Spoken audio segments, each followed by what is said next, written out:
tetap sama di hidupku. Kau setia dalam setiap rencanamu. Ku percaya hidupku dalam tanganmu. Sampai detik ini ku melihat penyertaanmu sempurna. Sampai selamanya Kaulah Tuhan, satu-satunya pengharapanku.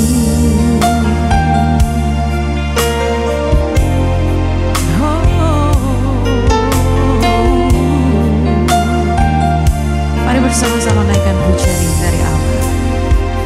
Katakan, walau dunia berubah,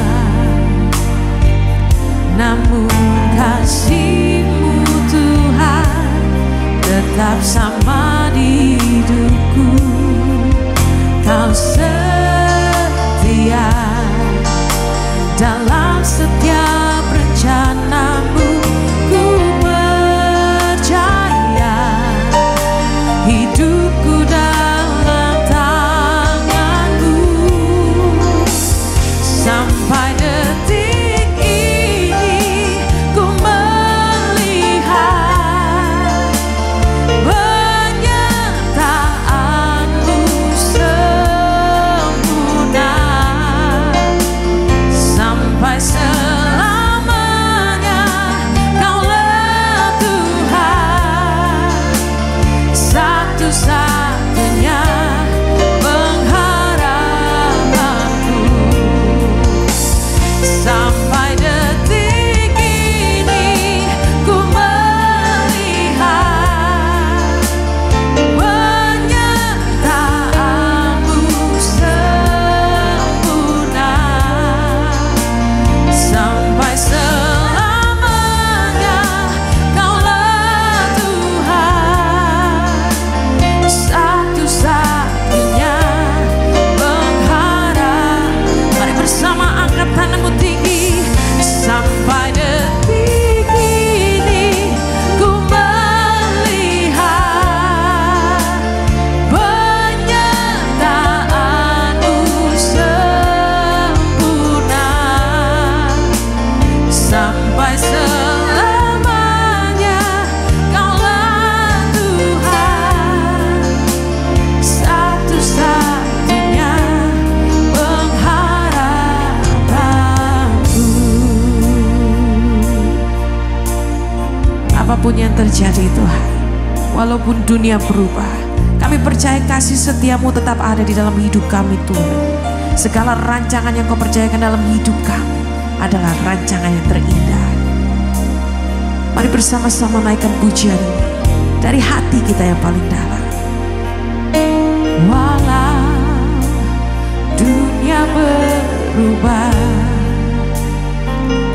namun kasih-Mu Tuhan tetap sama di hidupku. Kau setia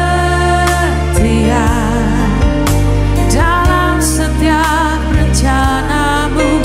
Ku percaya hidupku dalam tanganmu. Sampai detik ini ku melihat penyertaanmu sempurna.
Kami mengucap syukur Tuhan buat hari ini. Kalau kami dapat berkumpul bersama Tuhan untuk mendengarkan firman-Mu, untuk mendengarkan kebenaran-Mu Tuhan. Biar Engkau sendiri Tuhan yang berbicara kepada setiap kami, Engkau yang mengajar kepada setiap kami. Kami merindukan Tuhan untuk bertemu dengan Engkau. Kami merindukan Tuhan untuk mendengar suara-Mu. Biarlah Engkau yang bertahta Tuhan pada hari ini di dalam hidup kami, di dalam semua aspek yang ada di dalam hidup kami, di dalam gereja kami, di dalam keluarga kami, biar Engkau yang pimpin Tuhan. Sepenuhnya kemuliaan hanya bagi namamu. Biarlah firman-Mu tertanam di hati kami, dan biarlah kami dapat memancarkan kemuliaan-Mu Tuhan. Terima kasih Tuhan, kami mengucap syukur di dalam nama Tuhan Yesus Kristus. Haleluya. Amin. Shalom saudara-saudara, shalom ibu-ibu yang dikasihi Tuhan. Hari ini saya akan mengambil satu tema, yaitu membangun wanita rohani. Membangun wanita rohani. Saya kasih satu gambaran, saudara-saudara, ibu-ibu, di halaman yang kedua. Saya kasih sebuah gambaran di sini adalah Wonder Woman. Saya sekira ibu-ibu itu seperti Wonder Woman. Kenapa? Karena eh, penuh dengan kekuatan yang luar biasa. Perlu kekuatan yang sangat ekstra gitu ya. Sudah ngerjain kerjaan rumah ya kan, belum ngajar anak, belum masak, belum cuci, belum ke gereja, kadang nyiapin firman juga. Wah, macem-macem. Yang dipikirkan dari aspek rohani, jasmani, wah dari A sampai Z ya kan. Saya kira ini bolehlah kita bilang kalau kita semua itu Wonder Woman gitu ya. Tetapi nggak cuman itu. Ternyata kita diciptakan, perempuan-perempuan diciptakan adalah sebagai penolong. Lah, yang menolong itu kan pasti lebih kuat daripada yang ditolong. Yang ditolong siapa? Laki-laki ditolong, anak-anak ditolong, banyak orang ditolong sama wanita. Dan pada waktu kita menolong, apakah kita menolong dengan kekuatan kita? Apakah kita menolong dengan pikiran kita? Apakah kita menolong dengan konsep-konsep dunia? Saya rasa kita harus merubah pikiran kita, merubah konsep kita, di mana pada waktu kita mau menolong suami kita, menolong anak-anak kita, menolong komunitas kita, kita harus memiliki satu konsep rohani. Sehingga pada waktu kita berjalan, berjalan, berjalan, ada masalah, ya kan? Ada hal yang tidak enak, ada badai yang terjadi, kita nggak sampai jatuh. Jadi di gambar yang selanjutnya itu saya kasih gambaran. Walaupun seorang Wonder Woman pun, saudara-saudara, itu masih bisa jatuh, kelelahan, capek gitu ya. Dan saya rasa banyak dari kita juga merasa capek, lelah. Kalau ada masalah datang, mungkin kalau ada anak-anak ada masalah, mungkin ada suami di kerjaan ada masalah, kita menanggung beban yang sama. Dan tanpa di kita lalui terus-menerus, itu akan menjadi kecapean. Kita merasa capek, kadang kita mulai merasa menyerah, kita putus asa, dan lain sebagainya. Sehingga pada waktu semua masalah itu datang, kita tidak boleh pakai kekuatan kita sendiri. Kita harus memakai kekuatan Tuhan. Bagaimana kalau kita nggak membangun manusia roh? Sehingga Pak Fengki selalu bilang pada waktu kemarin-kemarin, kalau semua ada masalah-masalah, ada beban, beban, beban, beban, manusia jasmani itu nggak akan kuat kalau kita angkat beban terus. Ada satu kali kita pasti akan lemah, pada satu kali kita akan jatuh. Sehingga kalau beban hidup semakin hari semakin berat, seharusnya kita juga harus memperkuat manusia rohani. Sehingga hari ini saya mau membagikan kita menjadi seorang manusia-manusia rohani yang semakin hari semakin kuat. Sehingga beban hidup tambah hari nggak semakin ringan, semakin berat, kita kuat gitu ya. Semakin hari kalau ada masalah, kita nggak menjadi lemah, kita semakin kuat. Bahkan kita bisa menguatkan, kita bisa menolong. Amin, saudara-saudara. Mari kita buka bagaimana caranya.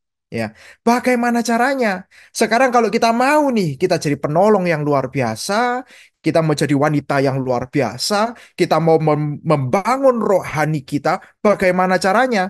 Yang pertama, yaitu melatih diri untuk beribadah. Kita harus bisa melatih diri kita untuk beribadah. Kita buka dulu di ayat firman-Nya di 1 Timotius 4 ayat yang ke-7 sampai yang ke-8. Dikatakan demikian, tetapi jauhilah tahayul dan dongeng nenek-nenek tua. Latihlah dirimu beribadah. Latihan badani terbatas gunanya, tetapi ibadah itu berguna dalam segala hal.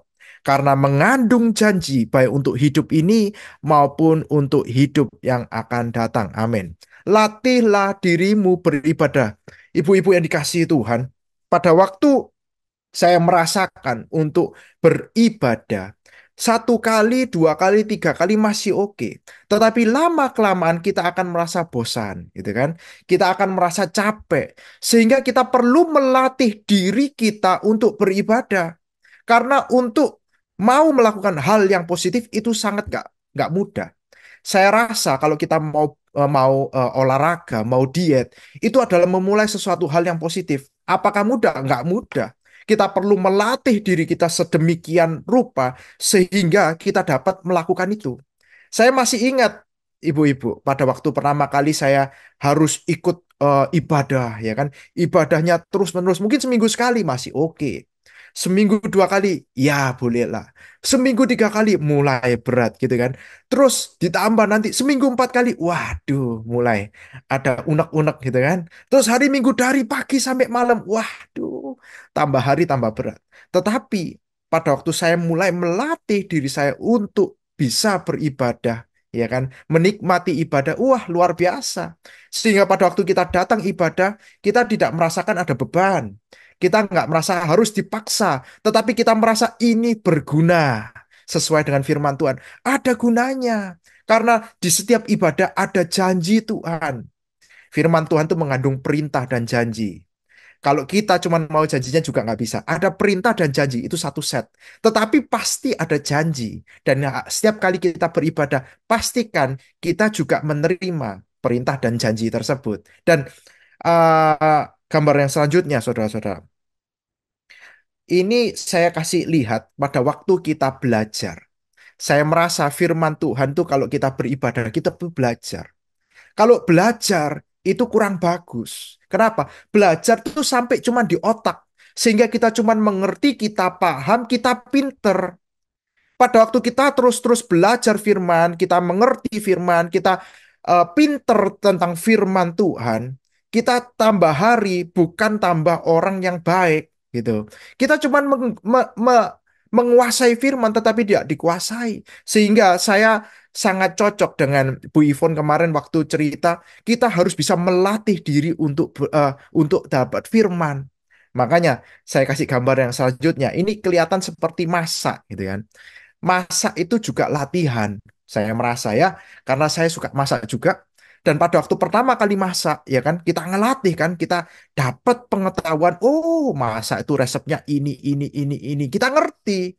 Tetapi pada waktu kita latihan, kita akan nyoba. Wah, kasih garam, kasih gula, kasih merica, kita aduk, ya kan. Terus kita icipi. Wah, pertama kali masak pastilah keasinan, ya kan? Keasinan, kemanisan, ya kan? Sudah manis, asin, ya kan? Kita tambahi lagi, kita tambah.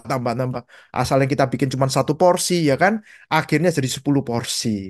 Itu sudah biasa karena kita mesti latihan. Setiap hari kita semakin melatih. Saya yakin pada akhirnya kita pasti ahli melatih. Maka di gambar selanjutnya, wah, kalau jadi chef itu kan, kalau kita tahu chef-chef yang luar biasa, kalau mau kasih bumbu, wah sudah nggak pakai takaran. Satu sendok teh, satu sendok makan nggak pakai. Pakai apa? Pakai jari gini ya. Pokoknya satu set. Ukurannya gimana? Pokoknya feeling, ya. Feeling aja kita lemparkan garam, gula, merica gitu, feeling aja. Hasilnya enak karena kita sering latihan gitu ya. Dan ini juga dalam ibadah. Pada waktu kita sering latihan, pertama kali kita melatih diri kita melakukan mega project, wah susah, gagal. Mungkin banyak cobaan nggak bisa. Tetapi kita nyoba terus. Mungkin hasilnya kurang pas gitu kan. Mungkin ini kurang baik. Tetapi kita coba latih terus. Saya yakin pada waktu kita melatih terus pada satu titik akhirnya kita dapat menguasainya. Dan pada waktu kita menguasainya, wah itu jadi karakter kita. Dan demikian juga dengan ibadah-ibadah. Pertama kali kita melatih, pertama kali kita nggak bisa berkhotbah, kita nggak bisa melayani, kita nggak bisa ini itu, tetapi kita melatih terus. mau berkembang terus satu persatu. Saya yakin pada satu kali kita juga akan berhasil di setiap ibadah kita. Terus, di ayatnya yang selanjutnya, di 1 Korintus 9 ayat yang ke-27. Tetapi aku melatih tubuhku dan menguasai seluruhnya. Supaya sesudah memberitakan Injil kepada orang lain, jangan aku sendiri ditolak. Ternyata melatih diri dan menguasainya seluruhnya itu satu set. Ya, tidak bisa dipisahkan melatih diri dan menguasai tubuh. Maka dari itu, saya kasih di poin yang kedua, menguasai diri. Ya, setelah kita melatih diri, haruslah kita juga bisa menguasai diri. Kenapa? Kalau kita nggak menguasai diri, nggak mungkin kita bisa latihan. Nggak ada satu orang pun bisa diet. Ya, saya kasih contoh diet lah.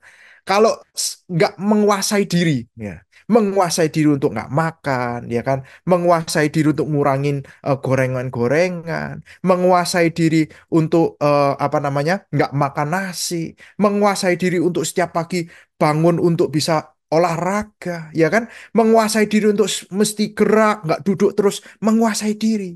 Sehingga menguasai diri ini penting sekali buat orang Kristen.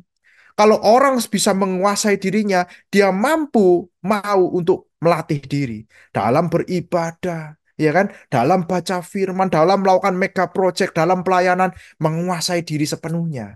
Nah, terus kita buka ayatnya. Yakobus 1 ayat yang ke-26. Jikalau ada seorang menganggap dirinya beribadah, tetapi tidak mengekang lidahnya, ia menipu dirinya sendiri, maka sia-sialah ibadahnya. Yang saya mau angkat di satu kali ini menguasai diri termasuk di dalam lidah, saudara-saudara. Gambar yang selanjutnya, menguasai lidah. Kenapa? Menguasai lidah menurut saya ibu-ibu ini peran yang cukup penting. Ya, karena ibu-ibu suka ngomong, ya kan, suka menggunakan lidahnya lebih daripada organ tubuh yang lain, dan itu satu hal yang positif, satu hal yang positif. Saya nggak bilang itu sesuatu hal yang negatif, hal yang positif.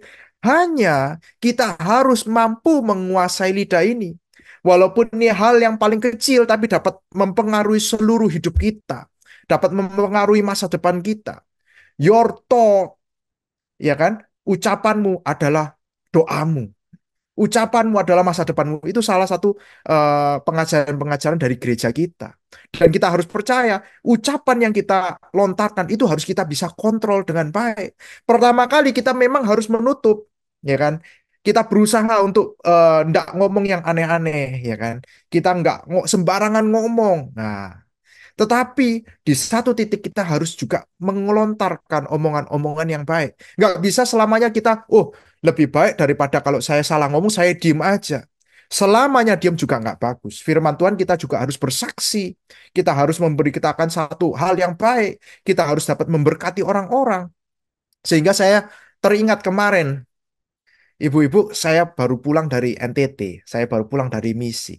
Pada waktu saya ditanya sama istri saya, gimana? Tolong cerita, ya kan? Cerita kemarin gimana waktu misi. Mulai saya tanpa tanpa sadar ya, saya selalu ngomong hal-hal yang negatif dulu.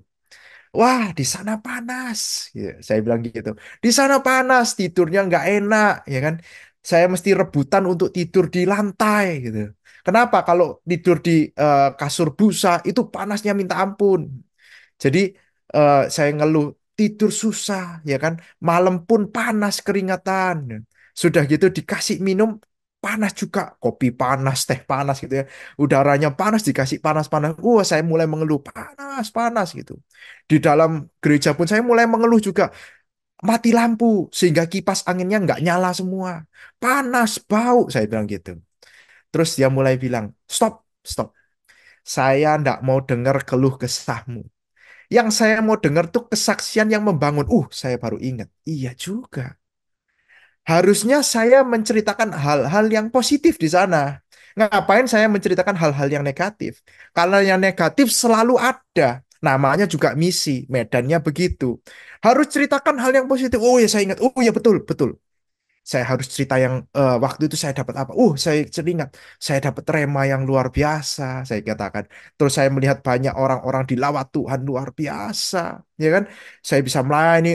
Anak-anak di sana ternyata tumbuh luar biasa. Secara jumlah mereka diberkati Tuhan jadi banyak. Wah, saya mulai mengatakan hal-hal yang positif dan itu membangun iman. Hari-hari ini kita juga sama, saudara-saudara, ibu-ibu yang dikasihi Tuhan. Pada waktu kita menerima informasi atau kita mengalami suatu hal apapun, saya rasa pasti ada hal negatif dan positif. Sehingga kita mulai mengontrol apakah kita mau menyalurkan hal yang positif atau negatif.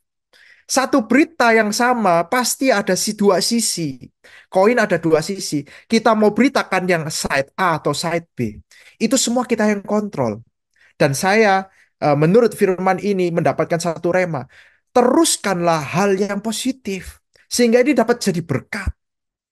Satu peristiwa pasti kita dapat menceritakan satu hal yang positif. Supaya ini kita meneruskan membangkitkan iman-iman saudara-saudara kita yang kita ceritakan. Begitu. Terus lanjut. Di dalam Kejadian 4 ayat yang ke-6 sampai yang ke-7. Ini cerita tentang Kain, saudara. Mengapa hatimu panas dan mukamu muram? Apakah mukamu tidak akan berseri jika engkau berbuat baik? Tetapi jika engkau tidak berbuat baik, dosa sudah mengintip di depan pintu. Ia sangat menggoda engkau, tetapi engkau harus berkuasa atasnya. Luar biasa. Kita harus berkuasa atas dosa. Kita harus berkuasa terhadap godaan-godaan dari iblis. Maka dari itu mengendalikan diri ini bercerita juga berkuasa atas hidup kita. Atas semua aspek, nggak cuma lidah, ya kan? Pikiran juga sama, hati, semua kita jaga dengan baik. Karena iblis ini nggak akan diam buat goda untuk jatuhkan kita dalam dosa. Sehingga Tuhan berkata kepada setiap kita, supaya kita dapat berkuasa walaupun kita digoda. Karena pada waktu kita tidak berkuasa atas salah satu aspek hidup kita saja, iblis akan mulai korek di sana. Kita nggak bisa berkuasa atas lidah kita. Mungkin kita bilang gitu. Iblis akan pakai lidah kita untuk bikin dosa. Mungkin kita bilang, saya bisa jaga lidah. Tetapi saya nggak bisa jaga dompet. Mungkin begitu. Sehingga iblis pakai supaya dompet kita keluar terus belanja yang enggak-enggak, ya kan? Saya rasa ibu-ibu paling suka Shopee sekarang. Sehingga padahal di gereja pun, ya kan, notif Shopee itu selalu dengeran. Shopee, Shopee gitu. Saya sampai bingung, ya kan. Di setiap ibadah pasti ada Shopee gitu. Astaga, nggak berhenti. Sehingga mungkin juga kita iblis pakai di sana. Ataupun yang lain. Mata, pikiran. Salah satu aspek saja yang kita lemah, tuh iblis pasti korek-korek di situ. Sehingga kita harus menguasai seluruhnya. Apa yang ada di hidup kita. Kita tahu apa kelemahan kita, kita mesti bisa kuasai. Ya, lanjut saudara-saudara, ibu-ibu yang kasih Tuhan. Yang terakhir, wah luar biasa. Ini sudah disampaikan yang poin yang terakhir, membangun gambar Allah ya, membangun gambar Allah. Sehingga pertama kali kita sudah belajar untuk dapat melatih diri kita untuk beribadah, melatih diri kita untuk melakukan hal-hal yang baik. Nggak cuma melatih kita menguasai diri, menguasai lidah, menguasai hidup kita, menguasai akan ancaman dari dosa. Terus, tidak lupa kita harus membangun gambar Allah. Saudara-saudara, Bapak, Ibu-ibu yang dikasihi Tuhan, kita itu diciptakan menurut gambar Allah. Betul ya? Diciptakan menurut gambar Allah. Sehingga pada waktu manusia jatuh dalam dosa, apa yang hilang? Gambar Allah hilang. Betul ya? Gambar Allah itu hilang pada manusia. Di gambar selanjutnya, saya kasih lihat ini, ya kan? Sedangkan kita selalu berpikir, saya mau membangun gambar Allah kembali, membangun gambar Allah yang baik dengan apa? Saya harus pakai skincare yang baik, ya kan? Health care yang baik, terus hair care yang baik, mental care yang baik, semua yang baik. Sehingga tolong gambar yang selanjutnya, kebanyakan care, care, care, care, care. Orang Surabaya bilang apa? Jadi kere, jadi miskin ya. Kebanyakan care gitu loh. Kita care skin care, teeth care, ya kan? Nose care, semua care. Kita care kepada tubuh kita. Oh, ibu-ibu, saya enggak menghalangi kita untuk memperbaiki citra Allah ini ya. Ini bagus, tetapi juga ada batasnya. Tidak berlebihan. Sehingga Paulus pun bilang kepada jemaat-jemaat di Korintus, ya kan, supaya pada waktu perempuan, wanita-wanita itu dapat berdandan dengan baik, ya kan. Diceritakan harus pakai kerudung. Nah, di sini kita enggak suruh pakai kerudung. Maksudnya apa? Maksudnya kita harus berdandan dengan pantas, tidak berlebihan, tidak kurang, gitu ya. Saya menarik sekali di sini ada tata ibadah itu, oh, diperlihatkan supaya pada waktu kita dandan juga baik. Wah, ini bagus sekali. Kenapa? Karena saya lihat orang-orang sekarang tuh berlomba-lomba untuk dandan. Dandan yang luar biasa. Sehingga kita lupa sesungguhnya gambar Allah yang Tuhan maksudkan bukan untuk mendandani hal yang fisik saja, tetapi hal yang rohani. Karena pada waktu manusia jatuh dalam dosa, gambar Allah hilang, itu menunjukkan ada satu kekudusan hilang, kebaikan hilang, penguasaan diri hilang, ya kan? Kesucian hilang, semua hilang. Itu gambar Allah. Tanpa sadar, di dalam Alkitab berkata apa? Gambar Allah itu karakter Kristus. Gambar Allah itu karakter Kristus, ibu-ibu. Pada waktu manusia jatuh dalam dosa, karakter Kristus itu hilang. Sehingga kita pasti orang-orang di sini nggak punya karakter Kristus. Dan saya mengajak kita semua untuk membangun karakter itu kembali. Membangun gambar Allah itu yang luar biasa. Terus, nggak cuman karakter. Di sini kita buka di dalam Roma 12 ayat yang kedua. Dan janganlah kamu menjadi serupa dengan dunia ini, tetapi berubahlah oleh pembaharuan budimu, sehingga kamu dapat membedakan mana kehendak Allah, apa yang baik, yang berkenan kepada Allah, dan yang sempurna. Dan janganlah kamu menjadi serupa dengan dunia ini. Ternyata ada gambaran dari dunia yang kita sering kali serupa dengan gambar dunia ini. Bukan kita serupa dengan gambar Allah, pakai karakter Allah, tetapi manusia cenderung untuk menjadi serupa dengan dunia. Apa itu serupa dengan dunia? Sehingga pada waktu kita serupa dengan dunia, Alkitab katakan, berubahlah oleh pembaharuan budimu, sehingga kamu dapat membedakan mana kehendak Allah, apa yang baik, dan yang berkenan kepada Allah, dan yang sempurna. Berbicara apa? Ternyata mulai dari pikiran kita, dari akal budi kita, dari hati kita ini loh. Kalau kita menjadi serupa dengan dunia, pikiran kita dipenuhi dengan pikiran-pikiran dunia. Apa itu pikiran dunia? Pikiran dunia adalah pikiran yang mementingkan dirinya sendiri. Pikiran dunia yang selalu memprioritaskan dagingnya sendiri. Nah, itu pikiran-pikiran dunia yang harus kita hilangkan di dalam hidup kita. Tidak cuma pikiran, ternyata juga di dalam hati. Hati ini bisa serupa dengan dunia, bisa serupa dengan Allah. Pada waktu hati ini serupa dengan dunia, kita mulai masukkan di dalam hati ini hal-hal yang dari dunia. Keserakahan, ya kan? Iri, dendam, dengki, sakit hati kita masukkan. Ini serupa dengan dunia. Dan Tuhan katakan itulah dosa. Pada waktu kita mau memulai gambaran Allah yang baik, kita seharusnya tidak memasukkan hal-hal di dunia di dalam hidup kita. Kita mulai menaruh hal-hal dunia keluar daripada hidup kita. Ini yang berbeda. Orang-orang yang membangun, saya katakan di sini membangun. Kenapa membangun? Karena ada proses. Nggak gampang. Kita mengatur pikiran kita, ya kan, akal budi kita, supaya kita bisa mengadopsi pikiran-pikiran khusus. Itu susah sekali. Supaya kita dapat bersatu dengan satu dengan yang lain, memikirkan hal yang baik, hal yang suci, yang sedap didengar, yang patut dikatakan kebajikan, itu sangat susah. Kita cenderung untuk memikirkan hal-hal yang enak kepada kita.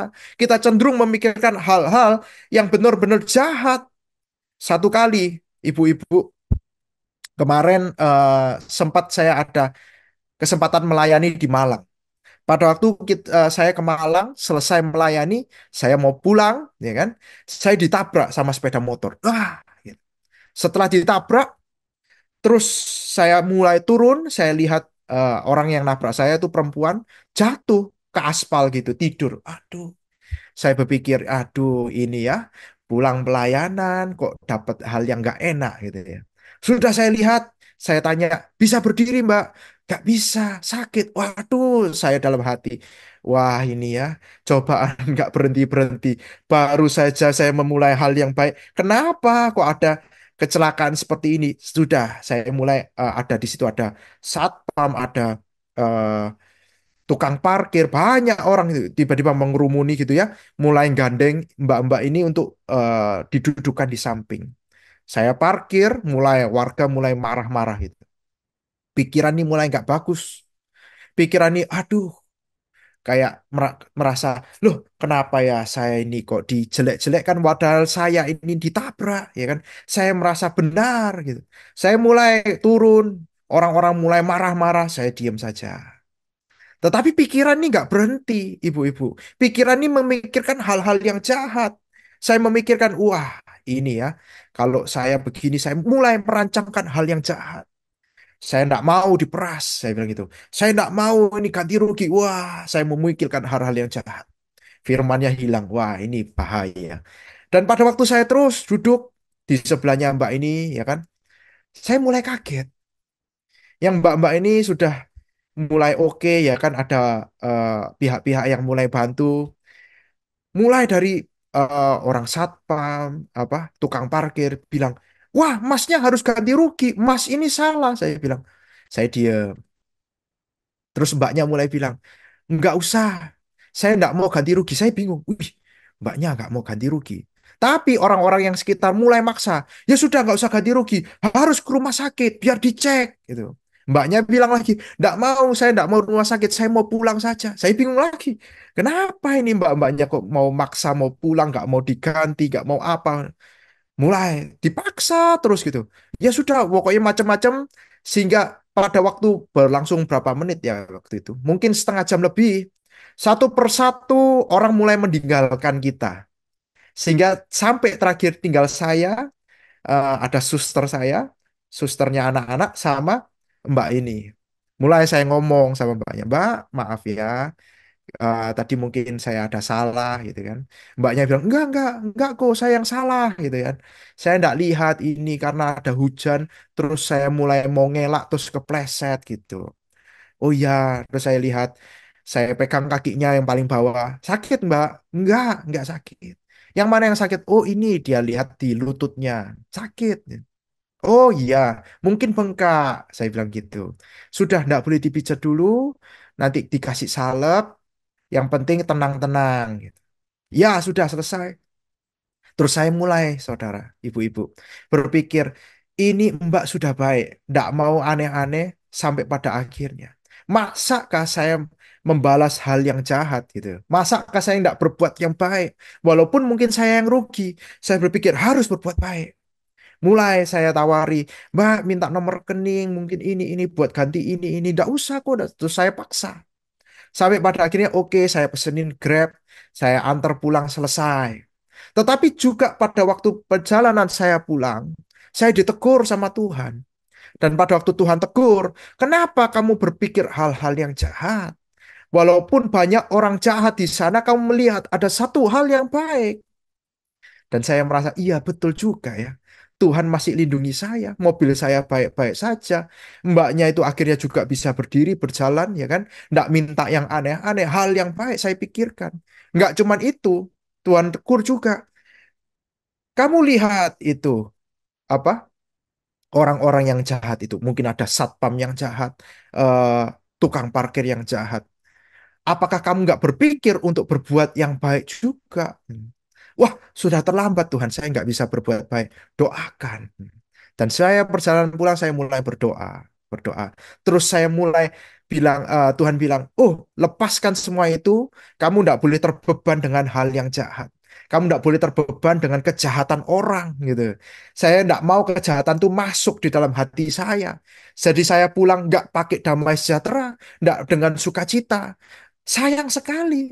Kamu habis melayani Tuhan dengan baik, ya kan? Kamu seharusnya pulang dengan sukacita, kamu bersama-sama dengan keluarga yang menikmati Tuhan. Masakah kamu pulang dengan dengki? Saya mulai berpikir, gimana ya? Mengeluarkan rasa unek-unek yang nggak enak ini. Iya. Saya coba, ibu-ibu, kita berdoa, saya berdoa. Terus saya mulai ngajak ngomong sama istri saya. Dan istri saya juga ngomong hal-hal yang baik juga. Kita mulai berdoa sampai malam pun kita tetap mendoakan mereka. Dan satu hal yang saya terima waktu itu, ini luar biasa. Pada waktu kita mau membangun manusia rohani kita, ya kan? Apapun yang ada di depan kita, masalah, beban, ya kan? Badai, hal-hal yang merugikan kita, kita nggak gentar.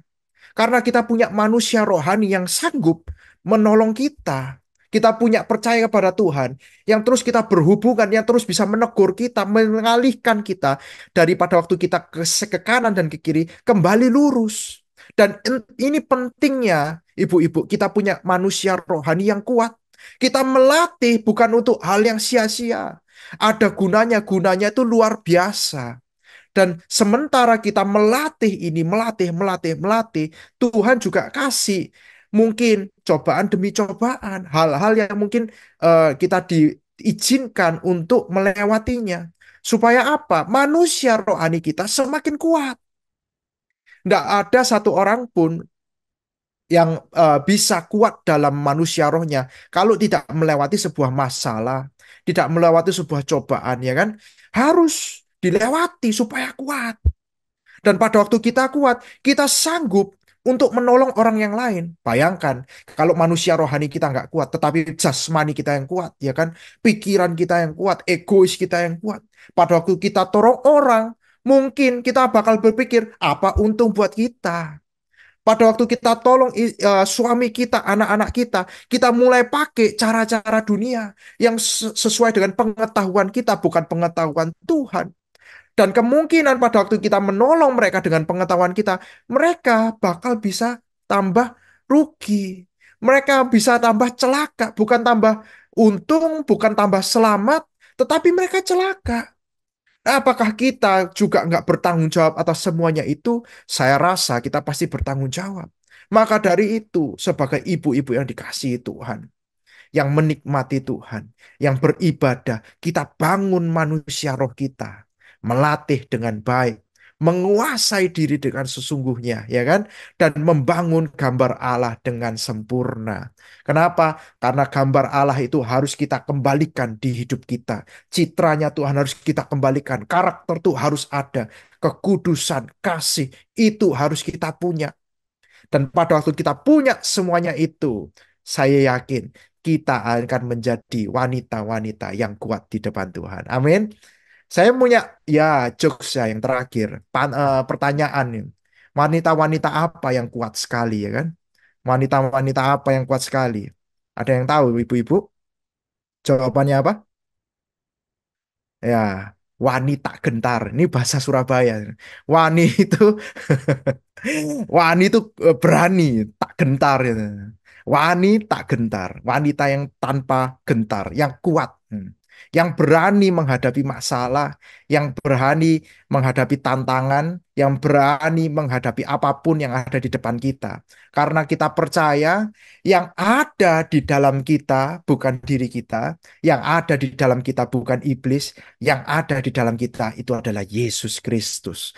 Allah sumber kekuatan kita. Jadi kita tidak gentar melawan apapun, kita nggak gentar ngelawan badai, kita nggak gentar lawan cobaan-cobaan dan dari iblis.